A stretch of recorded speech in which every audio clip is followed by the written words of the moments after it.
ini saya harus memilih nih, harus memutuskan antara dua pilihan. Apakah saya harus keluar atau pilihan kedua, saya meneruskan, tetapi saya harus mempunyai effort yang lebih dibanding teman-teman. Ayah saya pernah berbicara kepada kami kalau beliau itu tidak bisa mewariskan apa-apa ke kami, yang beliau wariskan itu hanya bisa menyekolahkan sampai S1. Ada oknum-oknum yang kemudian sebetulnya tahu tapi kemudian tidak berupaya untuk melakukan pencegahan.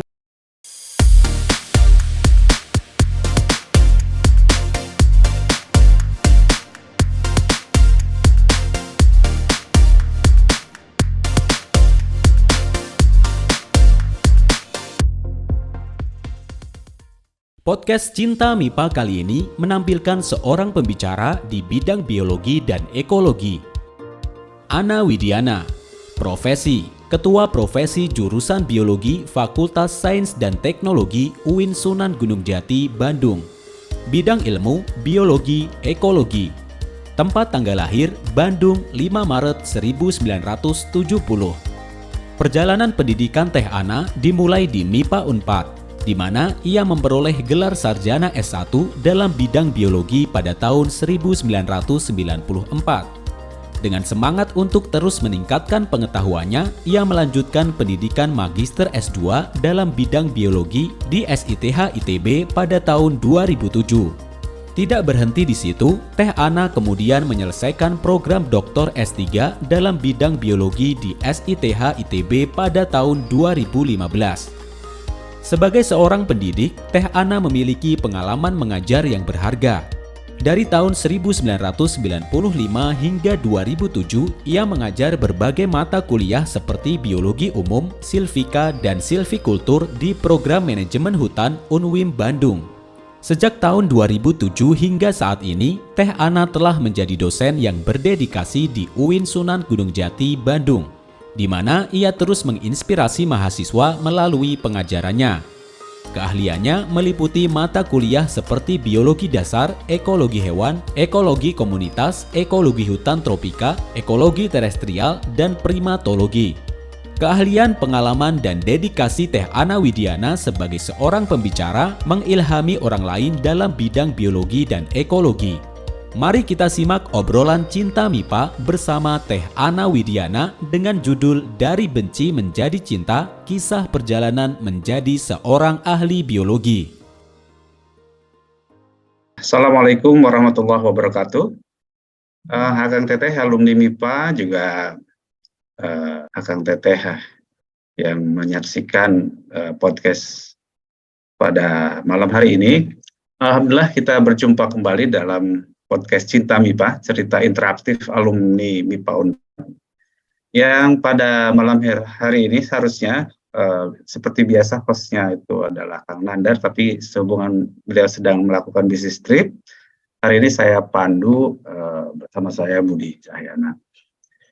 Dan malam ini kita akan kedatangan tamu istimewa, Ibu Dr. Ana Widiana MSI, atau biasa kita panggil akrabnya Teh Ana. Teh Ana, apa kabar?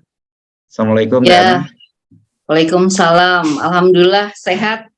Alhamdulillah. Salajengna kumaha ya. Sehat. Alhamdulillah sehat ya. Gimana? Langsung aja Teh Ana, mungkin bisa diceritakan perjalanan Teh Ana bisa masuk Fakultas MIPA, khususnya kalau dulu jurusan biologi, atau sekarang prodi biologi, itu mungkin bisa diceritakan gimana? Silakan. Ya, Bismillahirrahmanirrahim. Assalamualaikum warahmatullahi wabarakatuh.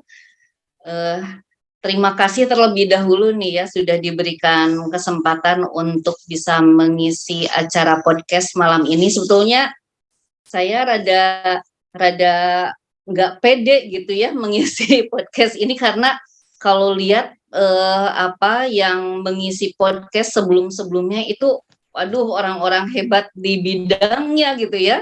Padahal saya ini ya PNS, dosen yang menjalankan Tridharma perguruan tinggi dengan baik itu gitu ya, itu saja. Hanya Sama mungkin hebatnya Teh Ana sama. hanya ada Sama. satu saja yang ingin saya highlight, yaitu perjalanan saya yang dulu sebetulnya tidak berminat untuk masuk biologi dan sekarang ternyata harus kecemplung di biologi gitu ya. Jadi Tapi dulu tuh jadi ya, pilihan keberapa tuh biologi waktu pas pilihan zaman dulu? kedua, Kedua, bukan pilihan ketiga bukan ya. ya? Kalau dulu bukan. Kalau dulu hanya dua pilihan, jadi Hmm. pilihan pertama saya waktu itu Ah, memilih teknik sipil. Oke. Baru yang kedua biologi. Jadi Hmm. sebetulnya ceritanya sih diawali dari mungkin kekurang tertarikan saya ya untuk kemudian membaca. Jadi saya tuh tipenya mungkin yang lebih suka mendengar atau melihat visualisasi gitu ya. Jadi saya lebih suka pelajaran-pelajaran yang ke arah matematika, yang harus ngitung gitu ya, fisika. Waktu SMA pun saya tuh masuk ke kelas fisika, tapi Tapi nggak tahu. pilihan keduanya ngambil biologi itu ide dari sendiri Nah, atau? itu yang saya nggak tahu ya. Jadi eh, artinya pada saat waktu harus memilih, saya pasti yang pilihan pertama itu adalah teknik karena memang Anak A1 kesukaan lah gitu saya ya gitu ya, dulu ya. peminatan saya. Iya, Hanya iya. saya tidak tahu kenapa waktu itu kenapa saya untuk keduanya itu pilihan keduanya biologi gitu. Ya mungkin itu qadarullah saja ya. Jadi oleh Allah sudah digiring untuk kemudian memilih biologi.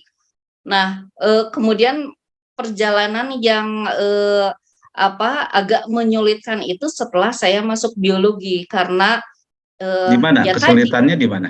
kesulitannya ya tadi, yang pertama karena saya tidak terlalu suka membaca, terutama hafalan ya. Padahal biologi itu kan bisa dibilang hafalan lah. Tapi waktu semester 1 karena masih ada matematika, ada fisika, ada kimia, saya masih bisa mengikuti. Begitu masuk ke semester 2 itu sudah kebiologian semua. Di situ saya agak stres ya. Saya sempat sampai semester 3 itu maaf IPK itu hanya 246 gitu ya. Tapi begitu begitu masuk semester 4 ini mungkin di sini titik baliknya ya. Jadi saya sebetulnya di situ hanya berpikir eh, ini saya harus memilih nih, harus memutuskan antara dua pilihan ya. Apakah saya akan tetap dalam kondisi merasa tidak mampu untuk belajar di biologi, kemudian saya harus keluar dan memilih jurusan yang kira-kira memang menjadi peminatan saya. Tapi saya kemudian berpikir pada saat saya kemudian harus keluar, berarti saya harus ke nol lagi. Atau Oke. pilihan kedua, saya meneruskan, tetapi saya harus mempunyai effort yang lebih dibanding teman-teman. Karena mungkin kalau teman-teman itu ujian belajar cukup satu kali, saya harus mengkalikan 2 atau 3 kalinya gitu. Dan Oke. sebetulnya itu yang kemudian saya putuskan untuk ambil karena saya juga berpikir, waduh, ayah saya itu tadinya punya anak 5 perempuan semua dan semuanya itu kuliah gitu ya. Jadi wah, saya berpikirnya bebannya berat banget ya kalau harus kemudian saya keluar, kemudian menyekolahkan lagi dari awal gitu. Tapi Kemudian tidak berbarengan kan, ayah saya, lima-limanya kuliah gitu, enggak kan? ya betul, tapi ada tiga orang anak yang posisinya waktu itu sedang kuliah gitu ya. Oh, oke, oke. Eh, ya, jadi ayah saya pernah berbicara kepada kami kalau beliau itu tidak bisa mewariskan apa-apa ke kami, yang beliau wariskan itu hanya bisa menyekolahkan sampai S1. Jadi itu yang kemudian jadi apa ya, dasar saya kenapa kemudian keputusan untuk tetap struggle dan terus kuliah di jurusan biologi. Dan saya beruntung karena kemudian saya ketemu dengan mata kuliah ekologi mata kuliah tentang lapangan gitu ya, yang Di semester 4 itu, di semester 4 ya. Iya, betul. Kalau tidak salah di semester 4. Jadi saya itu memang dari kecil sudah senang ke lapangan. Dari mulai SD, SMP, SMA saya ikut pramuka, sering ikut camping. Nah, di ekologi inilah kemudian saya menemukan kesukaan saya gitu. Itulah yang Oh, kemudian iya, saya iya. terus gali sampai Jadi saat titik ini. baliknya tuh ketemu di ekologi gitu ya. Iya, betul, betul, Kang. Iya, iya.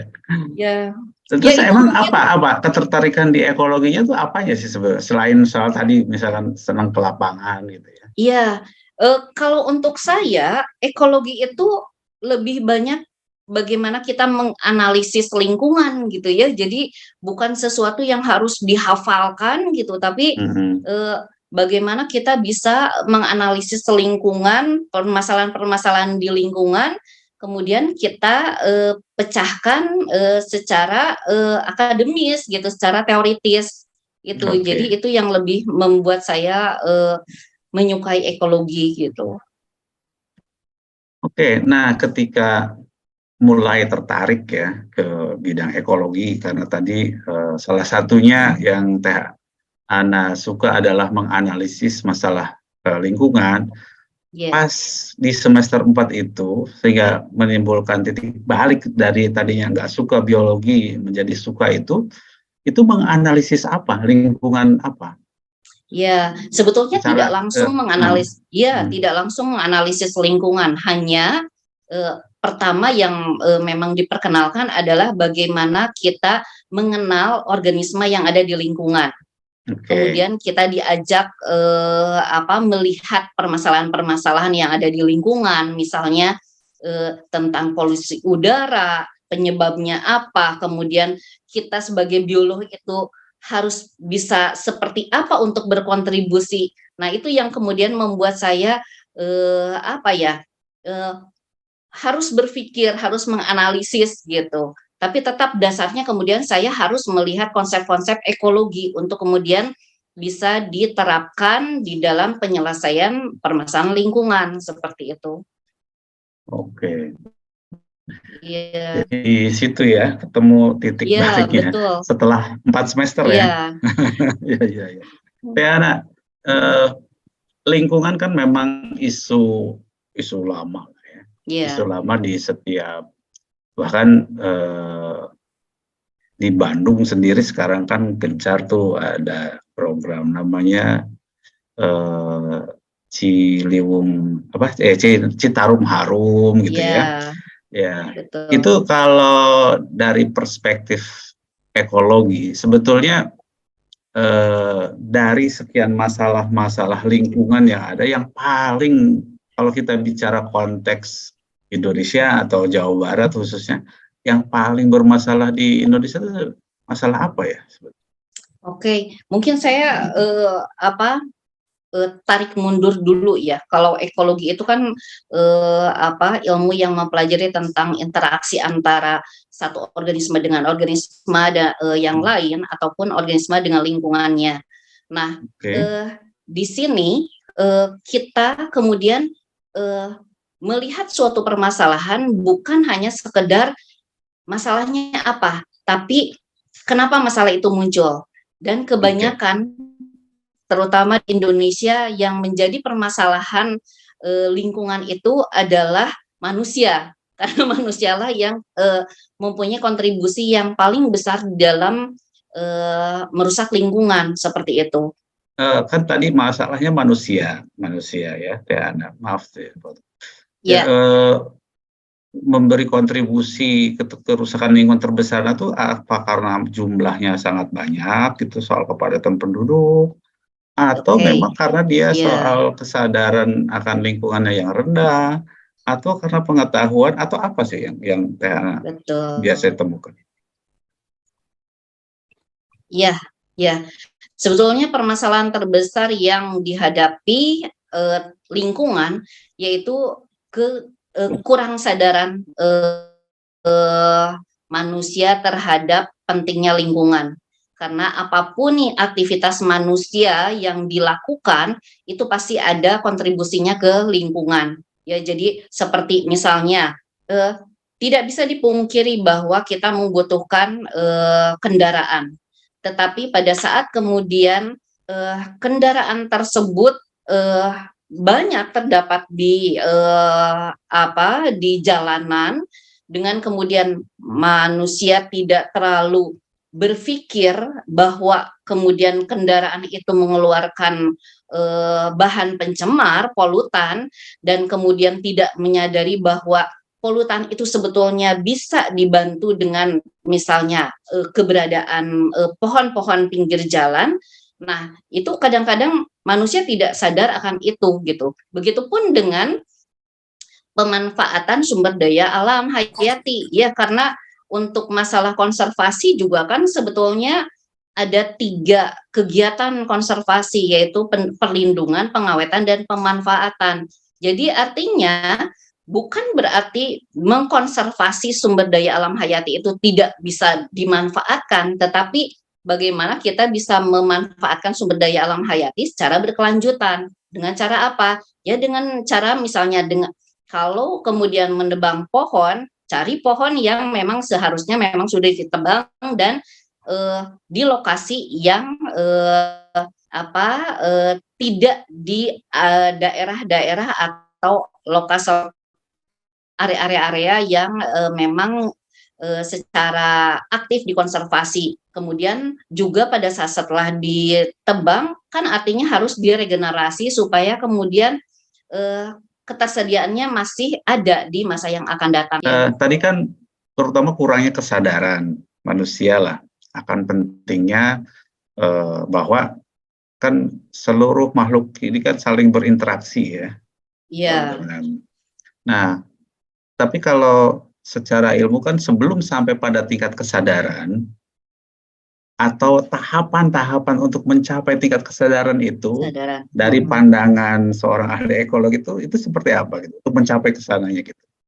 Ya, ya. Kadang-kadang gini, kesadaran itu datang kadang terlambat ya untuk manusia. Sesudah ada musibah, orang baru, oh kenapa ini ya? Mungkin baru sadar, mungkin karena lingkungan yang rusak.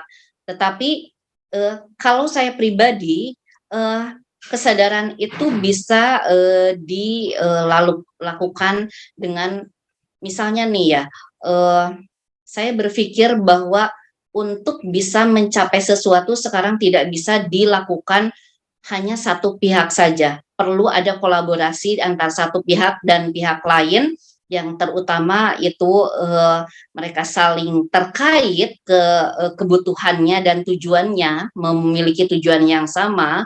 Kemudian juga kalau menurut saya kami sebagai seorang biolog mungkin mempunyai peran yang lebih di dalam kemudian memberikan pendidikan lingkungan kepada masyarakat, bukan hanya saja masyarakat yang misalnya sudah dewasa, tapi kita bisa memulai dari pendidikan sekolah dasar. Makanya sekarang sudah mulai banyak diberikan pendidikan lingkungan atau pendidikan alam di tingkat sekolah dasar, dan itu selalu harus continue pendidikan tersebut gitu. Baik, saya ingin memperdalam lagi nih soal tentang ekologi ya, lingkungan. Tadi kan misalkan Ana ngasih contoh ketika kita membutuhkan kendaraan ya, untuk transportasi, tapi di sisi lain juga bahwa kendaraan itu kan mengeluarkan polutan lah ya, polutan udara.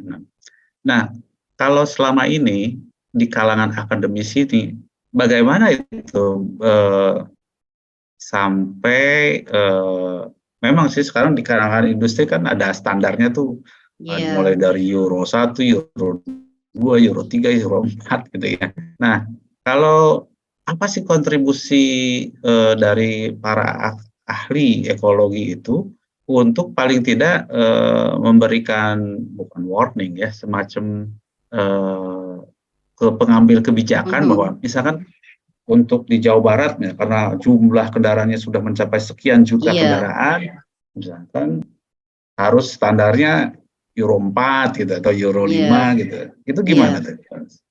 Ya, sebetulnya tadi ya titik utamanya itu ada kolaborasi antara satu pihak dengan yang pihak lain ya, sehingga pada saat kita menangani sesuatu itu tidak dilihat dari satu sisi saja, tapi dari berbagai sudut gitu ya pandang. Kemudian sebetulnya kan sudah ada kajian-kajian bagaimana kita harus berperilaku misalnya ya. Saya tidak tahu persis atau belum sempat mempelajari secara mendalam bahwa ada peraturan yang kalau misalnya ada kendaraan yang lewat itu berapa banyak, maka harus tersedia misalnya hijauan itu seberapa banyak. Jadi ada ketentuan sebetulnya untuk bisa menyediakan hijauan di dalam satuan luas untuk kemudian itu bisa membantu mereduksi polutan dari udara gitu ya. Nah, sekarang juga banyak penelitian-penelitian yang dilakukan, terutama kami melalui rekan-rekan yang sejawat melakukan penelitian ataupun memberikan arahan kepada mahasiswa untuk melakukan penelitian-penelitian yang mengarah kepada bagaimana yaitu tadi kembali lagi bagaimana mereka bisa menganalisis suatu permasalahan di lingkungan dengan kemudian berbasis kepada kajian-kajian biologi gitu, terutama ekologi, karena di ekologi pun kami tidak bisa sekarang ini berdiri sendiri. Kalau penelitian ekologi ya ekologi sekarang sudah harus terintegrasi misalnya ekologi dengan mikro atau dengan fisiologi ya. Jadi memang cara menganalisis itu tidak bisa sekarang ini hanya dilihat dari satu kajian keilmuan saja. Oke, Teh Ana, ini sebelum saya dalami lagi nih soal kolaborasi ya. Kalau boleh saya minta contohnya. Misalkan di kampus saja. Kampus Jatinangor misalkan dengan luas anggaplah 25 hektar misalkan ya. Terdapat ada 1.000 mobil dan 3.000 motor misalkan dalam sehari. Itu berapa pohon yang harus dibutuhkan? Itu yang saya belum mempelajari lebih dalam, Kang. Jadi, gitu, ya betul. Atau saya tahu satu konsep kendaraan itu. Nih, berapa pohon gitu? Iya, sebetulnya gini, saya hanya baru tahu konsep itu, tapi saya belum mendalami. Hanya yang saya tahu bahwa pohon itu mempunyai fungsi di dalam penyerapan karbon dioksida atau polutan yang dikeluarkan oleh kendaraan itu akan dimanfaatkan sebetulnya oleh tumbuhan untuk fotosintesis ya. Jadi ke situ dulu mungkin gambaran besar saya gitu. Tapi untuk kemudian saya menganalisis sampai ini harus berapa pohon yang ditanam untuk kemudian bisa mereduksi polutan dari udara itu belum sampai ke situ saya kajiannya gitu. Ya, ini kenapa saya tanya, ini menarik nih, paling tidak untuk rekomendasi misalkan dari KMIPA atau dari MIPA sendiri ke kampus misalkan, karena jumlah kendaraan per hari itu misalkan ada 1.000 mobil misalnya dan 3.000 motor, maka jumlah pohon yang harus ada di kampus ini minimal sekian. Nah, itu bisa menjadi kontribusi real dari ahli biologi khususnya bidang ekologi. Yang kedua, Ini juga di Jalan Jatinangor itu kan padat tuh, kan bisa dihitung Betul. misalkan dalam 1 menit misalkan ada misalkan 2.000 kendaraan tuh dari mulai Kendaraan. Jatinangor sampai Cileunyi misalkan ya, Mhm. dengan 2 arah misalnya. Sepanjang pinggir jalan itu berapa pohon yang harus ditanam Iya, gitu kan, supaya iya, paling tidak lingkungan Jatinangor itu tidak atau paling tidak polutannya terkurangi lah karena kesehatan. iya, Kalau iya, ada angka-angka yang lebih praktis itu, mungkin bisa hasil kajian itu bisa kita rekom ya. iya. Tapi nggak apa-apa, itu mungkin nanti bisa juga berkolaborasi sama Tugas kami nih, betul. teman-teman Jadi, yang lain yang iya, lebih, iya, maksudnya lebih implementatif ya. iya, betul. Baik, saya kembali lagi ke soal tadi Teh Ana, bahwa ini tidak bisa sendiri, harus Mhm. berkolaborasi. Kalau berkolaborasi kan ada kolaboratornya kan. Nah, Iya, kolaboratornya itu siapa Teh Ana? iya. Sebetulnya bisa siapa saja ya kolaboratornya. Bisa dari pihak akademisi atau bisa dari pihak teknisi gitu. Seperti misalnya saya mengajar ekologi ya yang berhubungan dengan lingkungan, berhubungan dengan hutan. Kemudian saya berkolaborasinya dengan dinas kehutanan, dengan BBKSDA seperti itu, karena mereka mempunyai visi dan tujuan yang sama dengan kita. Misalnya untuk kemudian melakukan konservasi terhadap sumber daya alam hayati, atau kemudian memang untuk mengeksplorasi sumber daya alam hayati sehingga bisa termanfaatkan dengan baik gitu. Jadi kita melihat dulu. Nah, kalau kami dari akademisi memang sangat membutuhkan kolaborasi tersebut, dan biasanya kita akan memilih instansi-instansi yang memang mempunyai visi yang sama dengan kita. Apakah itu ekologi atau mungkin ya mata kajian keilmuan biologi yang lain juga mikro, ya mungkin akan berkolaborasi dengan instansi yang memang memiliki visi dan pekerjaan yang hampir sama seperti itu. Tapi Teh Ana, kalau saya boleh ini ya, kan kalau memang menggandeng lembaga atau Mhm. institusi yang bidang yang sama, itu apa ya, kalau dalam kolaborasinya tuh hanya di satu klaster gitu. Iya, betul. Nah, sementara kayak tadi misalkan dengan industri ya, atau dengan eh, ini deh lalu lintas gitu ya, Mhm. perhubungan gitu ya. Iya, Perhubungan kan nggak berasa tuh bahwa harus ada kolaborasi iya, betul, ya kan. betul. Karena dia mikirnya kan hanya soal kelancaran atau apa ya. Tapi Iya, ternyata itu jangan salah loh, bahaya kalau misalkan jalan antara Jatinangor Cileunyi itu per menit 2.000 kendaraan, sementara pohon yang menunjangnya sangat sedikit, itu polusi makin lama makin tinggi. iya, Dampaknya betul. nanti kan sakit pernapasan, itu Iya, kolaborasi lagi sama kesehatan gitu loh. iya, iya, Nah, betul. memang harus ada apa ya, pernah dicoba nggak maksudnya untuk kolaborasi tidak based on lembaga gitu, Iya, tapi mhm. based on satu visi yang Iya, kita selesai nih masalah lingkungan di sini gitu. betul, betul. Gimana tuh? Nah, ya iya, biasanya kemudian yang menginisiasi ya, yang menginisiasi kolaborasi antar satu dengan yang lain itu tadi seperti saya bilang bisa dari siapa saja. Hanya kemudian betul bahwa kita mempunyai visi yang sama ya. Jadi eh, betul juga bahwa kita sudah tidak bisa lagi bekerja sendiri gitu ya.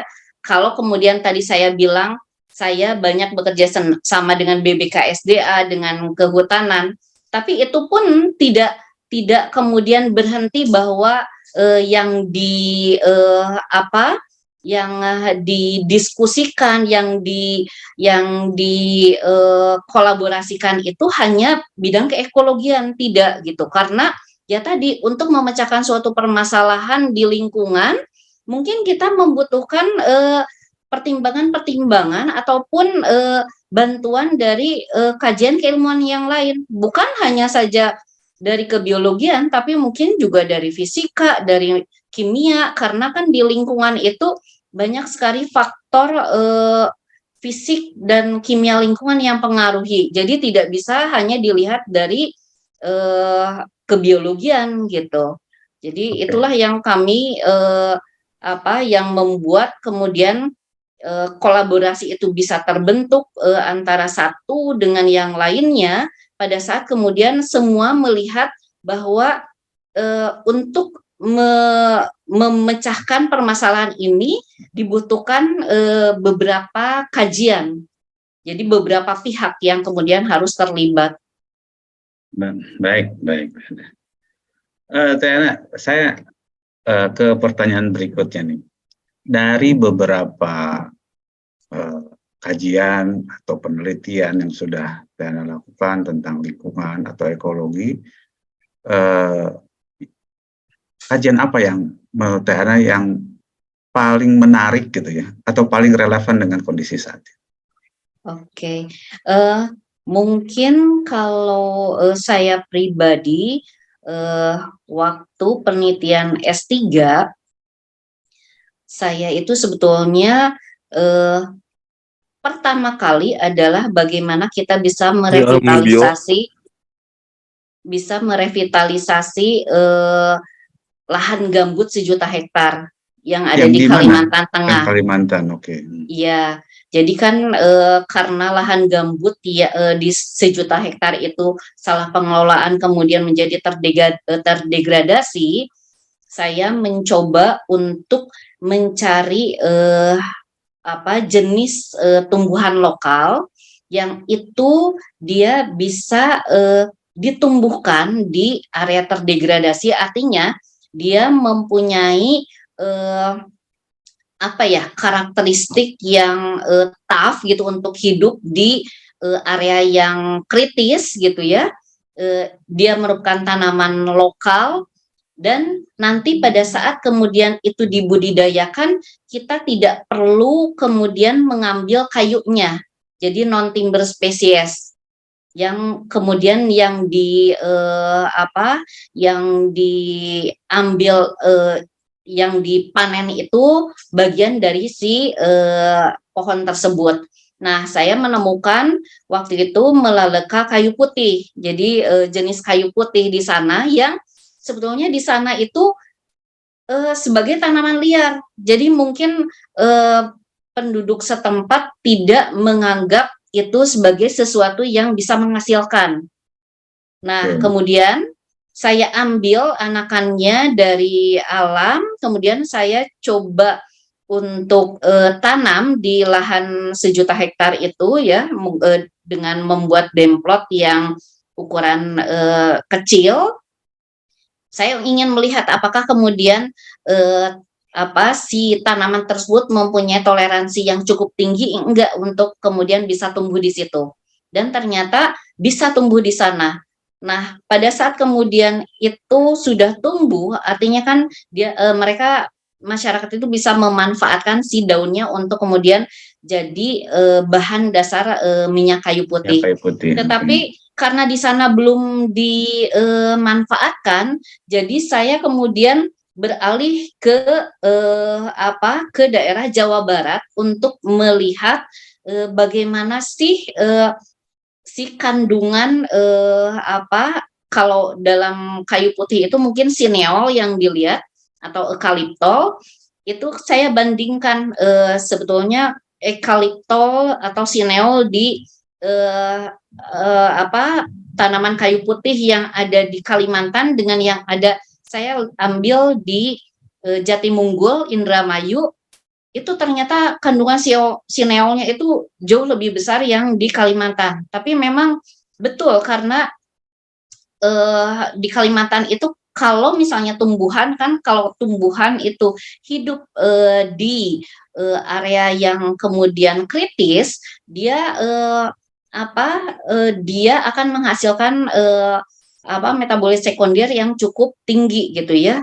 Nah, tapi yang menjadi permasalahan begitu saya datang ke Jatimungkul, saya melihat tumpukan limbah daun kayu putih itu sampai bergunung-gunung, dan itu yang menyebabkan kemudian suhu lingkungan di sekitar itu menjadi sangat panas.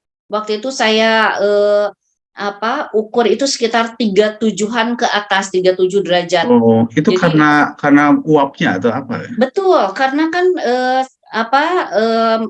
si limbah daun kayu putih itu masih memiliki sineol di dalamnya ya, jadi nggak keambil semua, dan dia bersifat volatil, jadi menguap.